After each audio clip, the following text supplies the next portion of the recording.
जी बिस्मिल्लाहिर्रहमानिर्रहीम। K4 का बच्चों आज हमारा है लेक्चर नंबर 1। ठीक है,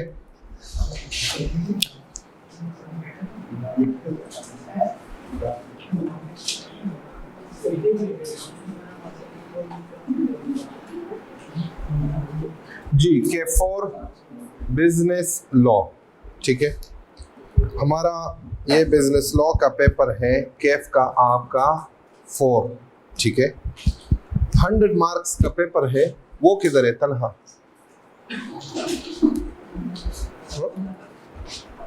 वो तो आया था अभी। अब्दुल्ला पता करो उसे।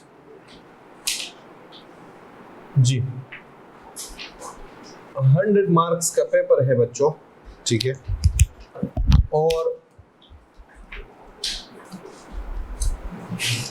इसके जो एरियाज हैं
जी बच्चों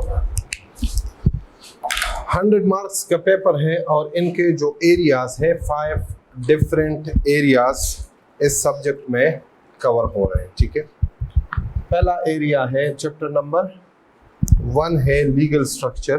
ठीक है, 5 मार्क्स का पेपर।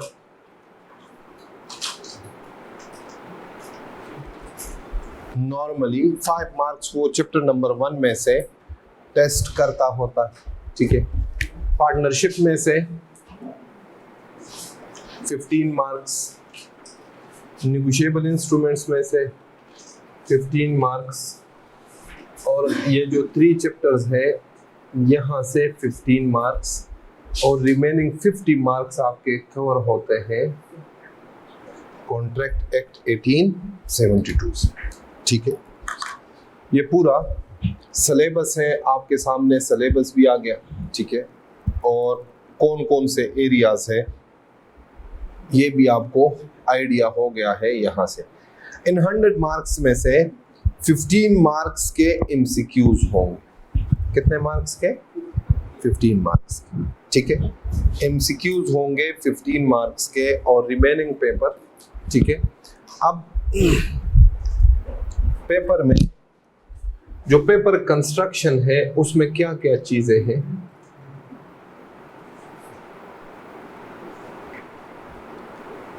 ठीक है, उसमें एमसीक्यूज है कितने मार्क्स के? 15 मार्क्स। ठीक है, थ्योरेटिकल एरिया है जिसको हम रिप्रोडक्शन वाले क्वेश्चन भी कह सकते हैं। मतलब अगर आपने जो नोट्स में लिखे हुए हैं, आपने नोट्स याद किए हुए हो, तो आपने सेम इट इज वही नोट्स कॉपी पेस्ट करने होते हैं। ठीक है, 40 मार्क्स तक, 50 मार्क्स तक तकरीबन ऐसे क्वेश्चंस होते हैं, और बाकी इसमें केस स्टडीज होते हैं 35 to 40 मार्क्स। ठीक है, अब ये आपके पेपर का जो कंस्ट्रक्शन है, पेपर आपको कैसे मिलेगा? पेपर में आपको 3 तरह के क्वेश्चंस मिलेंगे। एक एमसीक्यूज, सेकंड थ्योरेटिकल क्वेश्चंस और थर्ड केस स्टडीज। ठीक है, नॉर्मली जो बच्चे क्लासेस कंप्लीट ले, ठीक है, क्लासेस का जो है ना बहुत ज़्यादा रोल है। कॉन्सेप्चुअली जो बच्चे क्लियर हो और थ्योरेटिकली उन्होंने प्रोविजंस याद किए हुए हो, मतलब जो नोट्स है, आपने क्लासेस भी कंप्लीट ले लिए और आपने नोट्स घर जाके वो भी रिवाइज कर लिए। ठीक है, तो ये 2 एरियाज बड़े आराम से वो पेपर में कवर कर लेते हैं। ठीक है, जो एरिया आपको पेपर में तंग करेगा वो कौन सा है? Case study. समझ में आ रही बात? बच्चे, एक तो आपके लिए एक नया क्वेश्चन है। ठीक है, आपने हमारा जो एजुकेशन का सिस्टम है एफएससी तक, या आपने जो भी क्वालिफिकेशन है आपकी, आप देख ले तो ये वाले काम उधर नहीं होते थे। उधर बस सीधा सीधा जो बुक में लिखा हुआ है, ठीक है, वो आप रट लेते थे, हम रट लेते थे एग्जाम में जाके। ठीक है, एफएससी तक जिनका रट्टा सबसे ज़्यादा स्ट्रॉन्ग था उसके सबसे ज़्यादा मार्क्स आते थे। यहाँ पे थोड़ा सा काम जो है ना अब चेंज हो गया है, तो आपको केस स्टडी जो है ये तंग करेगा। लेकिन इसके लिए आज मैं आपको कुछ बातें बता देता हूँ। अगर आज से आप इन चीज़ों को अपने ऊपर इम्प्लीमेंट करना शुरू करेंगे, ठीक है, तो इंशाल्लाह ये आपके लिए मसला नहीं होगा। इसका मैं एक ही हिंट देता हूँ आपको, ठीक है, और वो क्या है बच्चों? वो क्या है? पास पेपर्स की प्रैक्टिस। ठीक है, इंशाल्लाह इस सेशन में एक नया काम करने जा रहा हूँ। ठीक है, फर्स्ट टाइम, मैंने कभी पहले नहीं किया। आपका कोर्स इंशाल्लाह ख़त्म होगा बिजनेस लॉ का अप्रैल, मई, जून। ठीक है, जो आज शुरू हो गया, ठीक है, लॉन्ग ट्रैक वालों का अप्रैल में ख़त्म हो जाएगा। आप लोगों का इंशाल्लाह 3 मंथ्स में ख़त्म होगा, अप्रैल, मई एंड जून। ठीक हो गया, 3 मंथ से। ठीक है, इनका वैसे ख़त्म हो जाना था ईद से पहले, लेकिन इन्होंने रमज़ान में जो है ना खुद भी छुट्टियाँ की, मुझे भी मजबूर किया। हाँ ना, मैं तो आ रहा था फिजिकल, आप लोगों ने मुझे कहा था सर आप भी ऑनलाइन ले रहे हैं, ऑनलाइन फिर मेरी तो उधर अपनी मर्जी होती है ना। ठीक हो गया। अच्छा, तो आपके 3 मंथ्स में मोर देन इनफ। 3 मंथ्स में बिजनेस लॉ की क्लास हमेशा पढ़ाता आ रहा हूं जब से ये अलग अलग हुए हैं 45 मिनट्स। मैंने कभी 45 मिनट से ज़्यादा की क्लास नहीं पढ़ाई। बड़े आराम से चैप्टर वाइज टेस्ट लेके पास पेपर्स का डिस्कशन करके क्लास में कब तक ख़त्म हो जाता है कोर्स? जून तक, 30 जून तक। ठीक है, इंशाल्लाह इस बार मैंने प्लान किया है, यहाँ हम पास पेपर्स करेंगे कैसे बच्चों? पास पेपर्स यहाँ हम करेंगे जब हम पढ़ेंगे, टेस्ट भी आपके चैप्टर वाइज होंगे, तो हम पास पेपर्स डिस्कस करेंगे चैप्टर वाइज। जुलाई में इंशाल्लाह हम एक न्यू प्रैक्टिस शुरू करेंगे जो कि फर्स्ट टाइम मैं करने जा रहा हूँ। हम कंप्लीट पेपर्स की प्रैक्टिस करेंगे। कितने मार्क्स का? 100 मार्क्स मैं करूँगा। ठीक है, हम मल्टीमीडिया पे जुलाई में कोई एक दिन, जैसे सैटरडे, जिस दिन आपकी कोई और क्लास ना हो, ठीक है, एक पेपर रीसेंट अटेम्प्ट का जो मार्च 2025 में पेपर हुआ है, ठीक है, वो पकड़ के मैं आपके सामने सॉल्व करूँगा। फिर एक पेपर आपको असाइनमेंट दूंगा। ठीक है, कम से कम 5 to 6 पेपर्स हम इंशाल्लाह जुलाई में कंप्लीट पेपर्स जो रीसेंट अटेम्प्ट के हैं वो हम इंशाल्लाह डिस्कस करेंगे। और वही 5 to 6 पेपर्स अगर आप अगस्त में जाके खुद से सॉल्व करेंगे ना घर में बैठ के, ठीक है, जब आपकी तैयारी हो चुकी हो, ठीक है, तो इंशाल्लाह ये पेपर वैसे भी इजी है, इसमें कोई इतना आसानी से पास हो जाता है, इसमें कोई इतना मुश्किल कुछ है नहीं। लेकिन ये बातें मैं बता चुका हूं। मेरी जो है ना, मेरा खुद इस पेपर में 2 अटेम्प्ट्स लगे थे, ये बात मैंने आपको बताई थी, ठीक है। और उसका मेन रीजन क्या था? मेन रीजन था लैक ऑफ प्रैक्टिस। इसमें ये चीज जो है ना, इसको आज स्टेरिक कर दे, ठीक है। पास पेपर्स, इसमें पास पेपर्स हद से ज्यादा इंपॉर्टेंट है। आप यकीन करें कि मैं जब 3rd टाइम जा रहा था ना पेपर में, तो मैंने बुक को हाथ भी नहीं लगाया, मैंने सिर्फ क्या किए, पास पेपर्स की प्रैक्टिस की और मेरा पेपर पास हो, ठीक है। इस पेपर में जो आपको सबसे, अगर आपने ये प्रैक्टिस ना की हो ना, जिस लेवल का पास पेपर्स का प्रैक्टिस रिक्वायर्ड, अगर आपने ना की हो, तो ये मैं आपको गारंटी के साथ कह रहा हूं कि पेपर में जाके आपको 40-50% पेपर समझ ही नहीं आएगा कि मुझसे पूछ क्या रहा है। आपको क्या बोले, समझ ही नहीं आएगा कि मुझसे पूछ क्या रहे। और अगर आपने प्रैक्टिस की होगी पास पेपर्स की, जितना मैं आपको करवाऊंगा, आप घर जाके उसकी प्रैक्टिस करेंगे। पास पेपर्स की प्रैक्टिस आपने खुद नहीं करनी, मैं आपको गाइड करूंगा, मैं आपको असाइनमेंट दूंगा, मैं यहाँ क्लास में डिस्कस करूंगा, ठीक है। क्लास में 1, 2, 3 क्वेश्चंस मैं डिस्कस करूंगा, आपको असाइनमेंट दूंगा। अब आप बहुत बच्चे ज्यादा होते, एक एक का जाके 10-10 क्वेश्चंस दिए हो ना, तो चेक नहीं हो सकते। आप बच्चे नहीं हो, आप क्लास 2, 3, 4, 5 के बच्चे नहीं हो कि टीचर आपका एक एक के पास जाके आपकी कॉपी चेक करेगा और आपका असाइनमेंट या होमवर्क चेक करेगा, ठीक है। ये आपका अपना फायदा है, ये काम आप लोगों ने खुद करना है। हाँ, आप करें, जिस क्वेश्चन में मसला हो, समझ ना आए, कंफ्यूज हो, अगले दिन आके मुझसे पूछें, ठीक है। मैं एक लफ्ज भी आगे नहीं पढ़ाऊंगा जब तक आपका पिछला क्लियर ना हो, ठीक है। और इसका फायदा देखें, अगर आप लोगों ने, मैंने क्या कहा, नुकसान क्या है, अगर आप लोगों ने पास पेपर्स का प्रैक्टिस ना किया हो तो क्या मसला होगा, समझ नहीं। लेकिन अगर आपने प्रैक्टिस किया हो प्रॉपर, जिसको पास पेपर्स जितना रिक्वायर्ड है, तो ये भी मैं आपको गारंटी दे रहा हूं कि 50-60% पेपर आपका रिपीटेड पेपर हो। कौन सा पेपर होगा? रिपीटेड। रिपीटेड कैसे?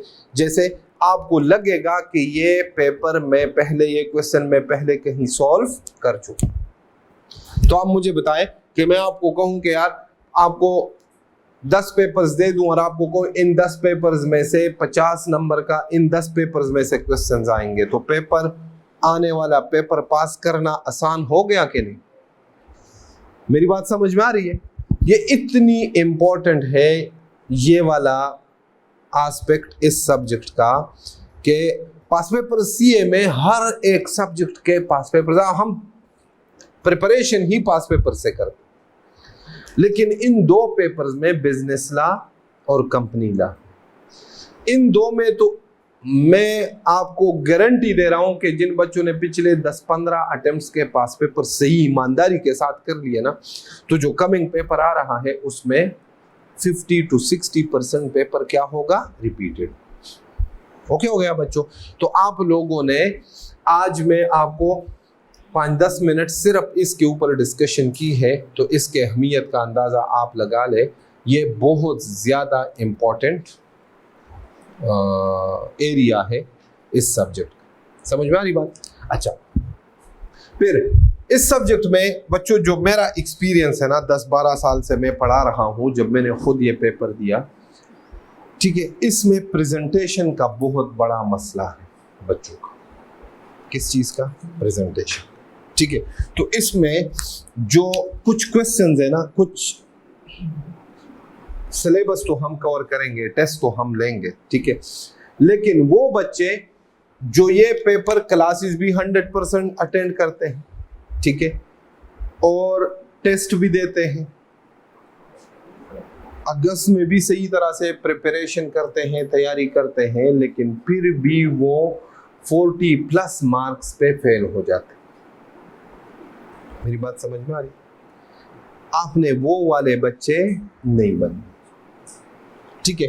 तो इसमें कुछ चीजें हैं सिलेबस के अलावा जो हम कवर करेंगे, ठीक है, जो आपके पूरे सीए में काम आएगा। How to attempt the paper, ये क्वेश्चंस लिखे, हाँ पहला, बच्चों को ये बात नहीं पता होती कि जनाब पेपर अटेम्प्ट कैसे करना है। अटेम्प्ट करने का मतलब क्या है कि आपने 4 महीने क्लासेस ली और आपने दिन रात एक करके आपको लफ्ज ब लफ्ज सारे नोट्स याद है, ठीक है। तो क्या आप क्वेश्चन नंबर 1 से शुरू करेंगे और क्वेश्चन नंबर 10 पे ख़त्म करेंगे या 8 पे ख़त्म करेंगे? जितने क्वेश्चन आपको सारे क्वेश्चन आते हैं। सबसे बड़ी गलती बच्चे जो है ना ये करते हैं कि मुझे सारा पेपर आता है। जब 15 मिनट्स में वो पेपर स्टडी करता है ना तो वो कहता है यार ये जितने क्वेश्चन है मुझे सारे आते, तो क्या मैंने सीक्वेंस बनाने आता तो मुझे सारा है, क्वेश्चन नंबर 1 से शुरू करेंगे। इसमें हम ये सीखेंगे कि जनाब पेपर का सीक्वेंस क्या होगा, पहले नंबर पे मैं कौन सा क्वेश्चन अटेम्प्ट करूंगा, दूसरे नंबर पे। ये बातें अभी मैं बताऊंगा ना कि आप ऐसे करोगे तो ना तो आपको उस एरिया का पता है, और माशाल्लाह हमारा तो हाफिजा भी बहुत तेज है, तो 4 महीने सितंबर में जब हम जाएंगे पेपर देने तो आपको तो याद होगा लेकिन मैं भूल चुका हूँ, ठीक है। तो मैं इंशाल्लाह आखिरी क्लासेस में जुलाई अगस्त में इंशाल्लाह, ये अक्सर में जो है ना ये वाला काम जो है ना मैं आखिरी हफ्ते में, जुलाई के आखिरी अगस्त के आखिरी हफ्ते में, मतलब पेपर से 7-8 दिन पहले ये मैं या तो व्हाट्सएप ग्रुप जो आप लोगों का बना होगा उसमें एक डिटेल्ड वॉइस मैसेज करता हूँ, साथ में इन राइटिंग भी दे देता हूँ, या फिर जूम पे एक छोटी सी वीडियो बना के 3-4 मिनट की आप लोगों के साथ लिंक शेयर कर दूंगा, ठीक है। वो आप सुनेंगे पेपर में जाने से पहले, ठीक है। ये बहुत इंपॉर्टेंट है। अगर आपने 4 महीने क्लासेस ली, आपने 6 महीने मेहनत की और इतनी मेहनत, पास पेपर्स भी कर लिए सब कुछ, लेकिन इधर अगर आप फंस गए ना, ठीक है, तो आपका पेपर फेल होने का एक बहुत बड़ा रीजन ये हो सकता है, ठीक है। ये मैं किन बच्चों के लिए ये 3 सवाल लिख रहा हूं? वो बच्चे जो पढ़ते हैं फिर भी फेल होते हैं। रिजल्ट उठा के देख ले, अभी मैंने वो आपके साथ शेयर किया था, जो नए बच्चे हैं उनके साथ भी शेयर कर लूंगा। एग्जामिनर कमेंट्स और रिजल्ट मैंने पिछले 3-4 अटेम्प्ट्स का शेयर किया था ना आप लोगों के साथ। देखा ये महीना पहले की क्लासेस है, वो वैसे सर हिला रहे, याद किसी को नहीं किया है यार। एग्जामिनर कमेंट्स मैंने शेयर किए थे, हाँ वो ग्रुप में देख रहे, ग्रुप में नहीं भाई, ऐसे मैंने जैसे आज पेज शेयर किया था इस तरह किया था, नहीं किया था। चलो कल इंशाल्लाह सबके साथ शेयर कर लूंगा एग्जामिनर कमेंट्स और कितना % रिजल्ट है लास्ट 3-4 अटेम्प्ट्स, ठीक है। अगर आप देख रहे 40% रिजल्ट है फॉर एग्जांपल, मैं कहता हूं लास्ट अटेम्प्ट में, ठीक है, तो मुझे बताए ये जो 60% बच्चा फेल हुआ है, क्या ये 60% बच्चा ये सारा बगैर पढ़े गया था पेपर देने? नहीं, ये सवाल ही पैदा नहीं हुआ, ठीक है। मतलब चलो 20% हम कह देते हैं कि 20% बच्चा ऐसा था जो 60% फेल हुआ है, उसमें मैं बात कर रहा हूं। 60 बच्चे जो फेल हुए हैं उसमें 20 बच्चे ऐसे थे कि एग्जाम सेंटर में किसी को देखने गए थे, तैयारी नहीं थी, हाँ यही वजह हो सकती है। बाकी अगर मेरी तैयारी ना हो मैं एग्जाम सेंटर क्यों जाऊंगा पेपर देने, किसी को देखने? मेरे ख्याल में हाँ नहीं, टाइम तो 6 महीने जाया हो गए ना, और क्या टाइम जाया हो गया, हाँ नहीं। तो इसमें खास कर जो है ना, जो बच्चे घर से आते हैं उनका फेलियर रेशो बहुत कम होता है। ये आप चले आज से मैं आपको ये असाइनमेंट देता हूँ, आप ये स्टेटिस्टिक निकाल, सबसे ज्यादा फेलियर रेशो जो बच्चे हॉस्टलाइज्ड है उनका होता है। वजह क्योंकि वो कॉलेज आते हैं, नहीं आते, काम करते हैं, नहीं करते, किस टाइम उठते हैं, किस टाइम सोते हैं, सुपरविजन तो नहीं है ना पेरेंट्स की। जो घर के बच्चे, हाँ पेरेंट का खाने पीने के लिए 3 टाइम बाहर जाना, ठीक है, दोस्तों के साथ जाना, खेल कूद, कपड़े धोना, इस्त्री करना, बहुत सारे मसले मसाइल, ठीक है, तो इनका टाइम ज्यादा वेस्ट होता है, ठीक है। फिर थोड़े से ये जो है ना सबसे ज्यादा नॉन सीरियस बच्चे जो हॉस्टलाइज्ड है वो होते हैं, ठीक है। चले अब 20% मैं कह देता हूं कि चलो ये बगैर पढ़े गए थे, बाकी ये 40 बच्चे क्यों फेल, ठीक है। और मैं जब से पढ़ा रहा हूं मैं ये बात बच्चों को समझाने की कोशिश कर रहा हूं कि यार इस पे सोचे जरा कि जो उन्होंने 40 बच्चे जिस गलती की वजह से फेल हुए, आप देख ले, किसी भी अपने सीनियर को आप पकड़ ले, उनसे पूछ ले कि यार आपने बिजनेस लॉ का पेपर दिया था, अकाउंटिंग का पेपर दिया था, टैक्स का पेपर दिया था, आप क्यों फेल हुए हैं? 100 बच्चों में से पूछे, 100 में से 5 भी आपको ये आंसर नहीं दे सकेंगे कि मैं क्यों फेल, क्योंकि उनको अपनी गलती का पता ही नहीं। बच्चा कहता है यार, हमें कहते हैं सर मैंने तो सारा पेपर अटेम्प्ट किया था, 100% पेपर अटेम्प्ट किया था, ठीक भी किया था। ठीक तो मेरे मुताबिक 2 + 2 = 5, मुझे ये समझ आ रही, तो मेरे मुताबिक तो ये ठीक है, एग्जामिनर के पॉइंट ऑफ व्यू से ये आंसर ठीक है। समझ में आ रही बात? तो सबसे मेन रीजन उनका ये होता है कि जो बच्चे पढ़ के फेल होते हैं ना, ठीक है, उनके लिए सबसे पहला मसला क्या होता है, उनको ये आइडिया नहीं होता कौन सा पेपर। अच्छा, ये नहीं कि 1 से लेके MSA 2 तक, अब तो खैर वो चेंज हो गया, फाइनल के MSA 1, 2 खत्म हो गए, फाइनल के आखिरी पेपर तक हर एक पेपर का सॉल्व करने का अपना एक सीक्वेंस कैसे है कि मैंने पहले नंबर पे कौन सा क्वेश्चन अटेम्प्ट करना है, दूसरे नंबर पे, तीसरे नंबर पे 1 मिनट पॉज करेगा, ये फोन जरूरी है। जी बच्चों, क्लियर है? तो पहला मसला क्या है कि सीक्वेंस, हर एक पेपर का अपना, कि पहले नंबर पे कौन सा क्वेश्चन, दूसरे नंबर पे, तीसरे नंबर पे, ठीक है। दूसरा है मसला जो बच्चे फेस करते हैं,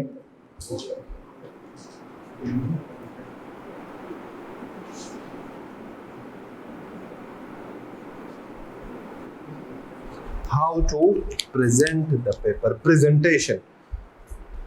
सबसे, ये तो तकरीबन जो बच्चे पाकिस्तान के एजुकेशन सिस्टम से पढ़ के आए हैं ना, ये तो उन सबका तो बाहर से तो पाकिस्तान को ही पढ़ने नहीं आता, तो ये तो हम सबका मसला है, ये हमारा कॉमन मसला है। जैसे बिजली, हाँ, महंगाई, उनकी तरह ये हमारा एक मसला है। जो स्टूडेंट्स पढ़ रहे हैं उनको ये सबसे बड़ा मसला ये है, और ये सब बच्चों का है, प्रेजेंटेशन का मसला। किस चीज का मसला?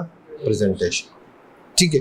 प्रेजेंटेशन का मसला, हमें ये नहीं पता कि एग्जामिनर के साथ बात कैसे करें, ये हमारा सबसे बड़ा इशू है।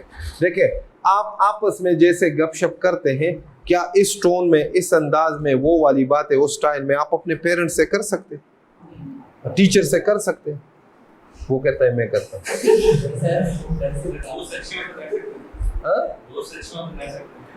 दोस्त हो, जिसको दोस्त कहते हैं सही मानों में, उसके साथ बंदा क्या बातें करता है वो मुझे पता है, क्योंकि मैं भी इसी सोसाइटी में पला बड़ा हूं।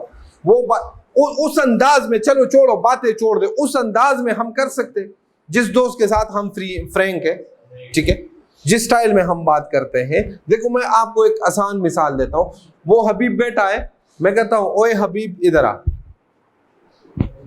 देखो, दो बातें बता रहा हूं, ओए हबीब इधर आ, और दूसरा, हबीब आप इधर आ जाए। दोनों बातों का मतलब सेम है कि डिफरेंट? मतलब सेम है, हाँ सेम है ना, लेकिन पहले वाला ओए क्या है? बदतमीजी है ना। हाँ, मैं ऐसे कहूंगा ओए हबीब इधर, आप लोगों के सामने आप सारे कहोगे यार ये सर कितना बदतमीज है, कोई इस तरह बुलाता। बात मेरी समझ में आ रही? आप एग्जामिनर से ओए करके बात करोगे ना, ठीक है, तो वो आपको फिर बताएगा, क्योंकि मैं तो कुछ नहीं कर सकता, एग्जामिनर कर सकता है। वो आपको कहेगा चले 6 महीने वापस चले जाओ, ठीक है, ये आपके साथ। समझ में आ रही बात? प्रेजेंटेशन डज मैटर बच्चों। ये जो है ना, ये हम सिर्फ कहते हैं, ये पेपर तक नहीं है, ये हर जगह पे प्रेजेंटेशन हम सीख चुके हैं, लेकिन हमें ये वाला प्रेजेंटेशन, और ये आप लोगों का कसूर नहीं है, ये जो आप 15 साल या 10 साल 12 साल पढ़ के आए हैं ना, वो हमारे खून में शामिल हो चुका है। वो एक पैथेटिक सा तरीका कि जनाब जो है ना 5 किस्म के मार्कर यूज करने हैं पेपर में, ठीक है, और ऐसे करना है वैसे करना है, ठीक है, वो पेपर कम और पेंटिंग ज्यादा लगती है, ग्रीन तो ब्लैक तो ब्लू, समझ में आ रही बात। ये आप लोगों का या मेरा कसूर नहीं था, ये जो हम 12 साल पढ़ के आए हैं जिस निज़ाम में, जिस एजुकेशन सिस्टम में, ये उसका प्रॉब्लम है। यहाँ पे इन चीजों का आपने 100% अपना स्टाइल क्या करना है, चेंज करना। प्रेजेंटेशन टेस्ट नंबर 1 से आप इधर आ जाओ, उधर चले जाओ बल्कि पीछे। उसको क्या ईद पे किसी से मिले हो, वो कहानियां सुना रहे, ईद पे किसी से मुलाकात तो नहीं हुई, किसी से भी नहीं हुई बेचारे। अच्छा चलो, तो वो सारा जिससे मुलाकात नहीं हुई, वो वाली जो आपने जमा की हुई थी, वो अब रुहेल को सुना रहे, उसको तो माफ करो ना भाई जी। अच्छा ठीक हो गया बच्चों, ये वाला जो है ना, ये बड़ा मसला प्रेजेंटेशन, ठीक है, कि हमें ये आइडिया देखे। प्रेजेंटेशन क्लास में आते हैं, ये ड्रेसिंग हम करते हैं, ठीक है, ये भी प्रेजेंटेशन, ये क्या चीज़ है, प्रेजेंटेशन, ठीक है। हम खेलने जाते हैं, हम डिफरेंट टाइप के ड्रेसिंग करते हैं, प्रेजेंटेशन है। हम शादी पे जाते हैं, फौदगी पे जाते हैं, हम सोते हैं, ये सारी प्रेजेंटेशन है, ये सब हमें पता है। लेकिन हमें जो पता नहीं है वो ये है कि एग्जामिनर के साथ बात कैसे करें, समझ में आ रही बात। तो टेस्ट 1 से इंशाल्लाह ये प्रैक्टिस शुरू करेंगे। टेस्ट 1 में मैं आपको समझाऊंगा और इंशाल्लाह ताला आप सारे ये गलत करेंगे और मैं आप सबको ठीक करूंगा। लेकिन आप लोगों ने टेस्ट 1 से जाके टेस्ट 2 में अपनी गलतियों को कम से कम 50% रिड्यूस करना। कितना परसेंट? इस पे काम करना है। ये काम करने वाला एरिया है, सोच वाली एरिया है। ये घर में आप बैठेंगे, असाइनमेंट करेंगे, तब भी आपने इन बातों को, और इंशाल्लाह 15 से 20 दिन आप ये प्रैक्टिस करोगे ना, ये आपकी आदत बन जाएगी। फिर आपको सोचने की जरूरत नहीं होगी, फिर ये आपकी एक हैबिट बन जाएगी। ये हैबिट बनाना 10-15 दिनों का काम। मेरी बात समझ में आ रही? लेकिन 10-15 दिन कौन से वाले, जिसमें आप अपने इन स्किल्स के ऊपर क्या करोगे, काम करोगे, इसको पॉलिश करोगे, ठीक है। ये बड़े आराम से आप सीख जाओगे।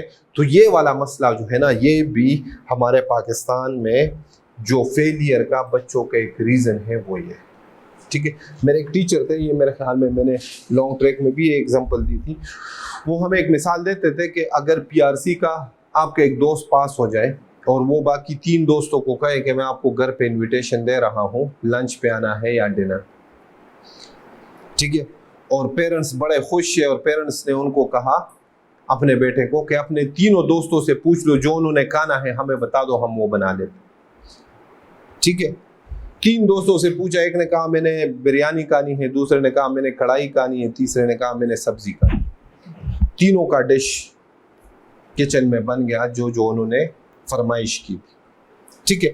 अब जब ये घर पे आ गए, जो मेजबान था उसने एक बड़ी सी थाली देख के 3 डिशेस एक ही थाली में डाल के मिक्स करके उनको कहा भाई खाओ।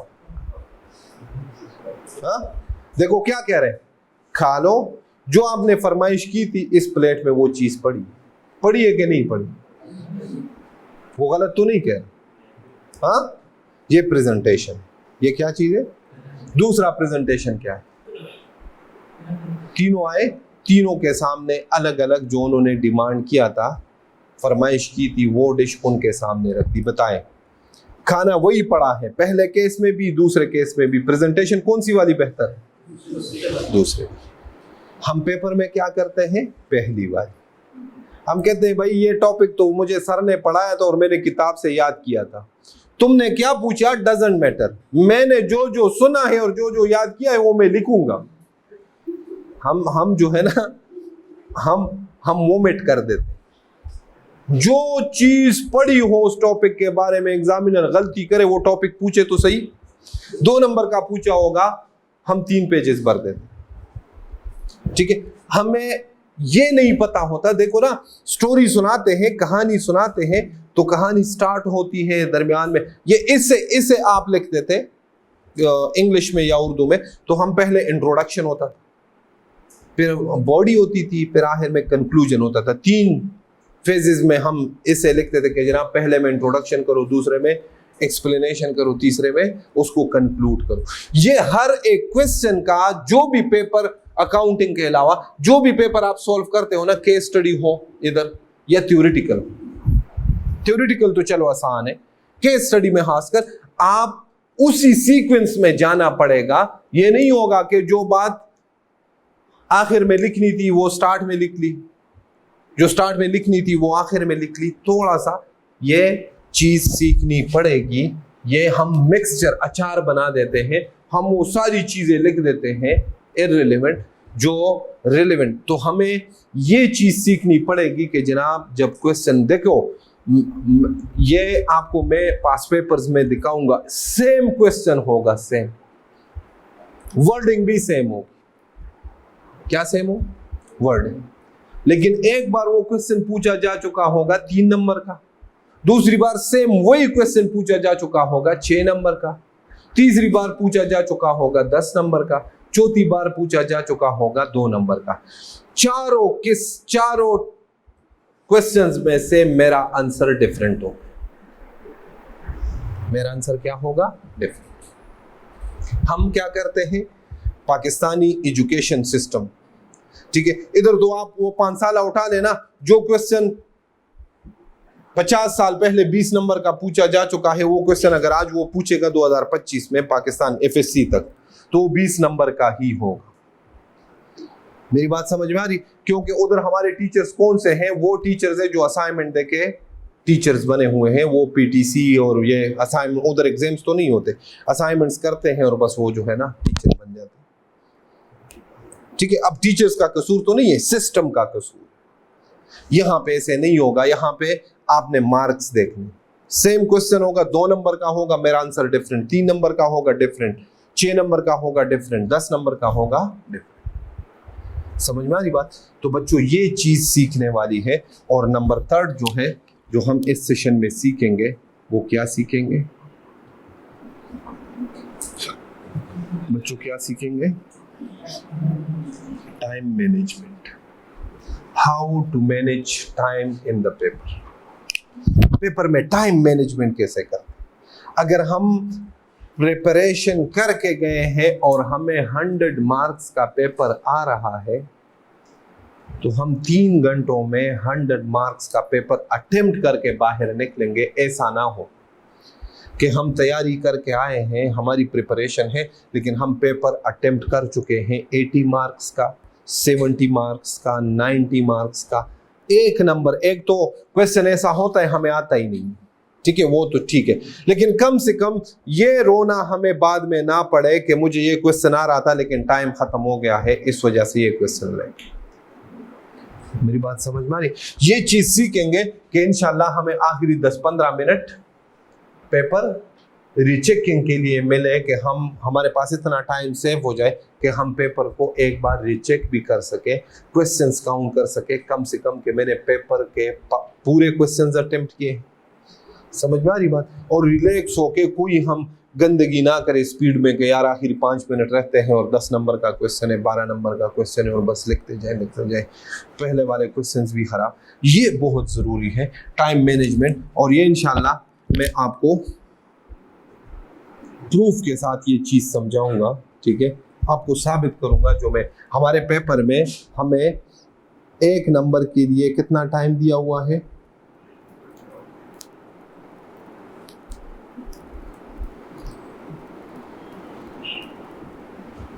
1.8 मिनट्स, ठीक है। 1 mark is equal to 1.8 minutes. अगर आपका 10 मार्क्स का क्वेश्चन है तो आपके पास पेपर में 18 मिनट्स का टाइम है उस क्वेश्चन पे लगाने की, सॉल्व करने की, ठीक है। हम नाइंसाफी करते हैं। अब ये बातें, ये वाली चीज तो खास कर, ठीक है, और ये वाली पहले वाली, ये तो हम साथ साथ सीखेंगे, ठीक है। ये 2 चीजें इंशाल्लाह मैं आपको आखिर में प्रूफ के साथ इंशाल्लाह ये बताऊंगा, खासकर ये वाला, ठीक है। हम पेपर में नाइंसाफी करते हैं। कैसे? 10 नंबर का क्वेश्चन होता है, हम उस पे आधा घंटा लगा देते। क्या लगा देते हैं? आधा घंटा। ये नाइंसाफी हुई कि नहीं? इस पे टाइम कितना लगाना था? 18 मिनट्स। हमने इसको कितना एक्स्ट्रा टाइम दिया? 12। हमने दूसरे क्वेश्चन का हक जो है इस क्वेश्चन को दे दिया। वो वाला क्वेश्चन जो है ना, अब हमसे नाराज होगा, वो हमें नुकसान पहुंचाएगा। और ये आपको कब पता चलेगा? जब 3 घंटे पूरे हो जाएंगे तो आपको आइडिया हो जाएगा कि हाँ, जिसका हक मैंने दूसरे को दिया था ना, अब उसने मेरा हक छीनना है बदले। ठीक है, ये वाले काम नहीं करने। ये खुद से प्रैक्टिस करें। क्यों नहीं करने? प्रूफ साबित करूंगा कि ये हम गलत करते। अगर हम 18 मिनट से और उस क्वेश्चन का एक भी मिनट किसी और को देते, किसी दूसरे क्वेश्चन को देते, ये हम क्या करते हैं? नाइंसाफी। ठीक है मेरे प्यारे बच्चों, आज के लिए तकरीबन ओरिएंटेशन था। कल इंशाल्लाह फिर फर्दर इंशाल्लाह प्रॉपर अपना सिलेबस स्टार्ट करेंगे। ओके जी, अल्लाह हाफिज़।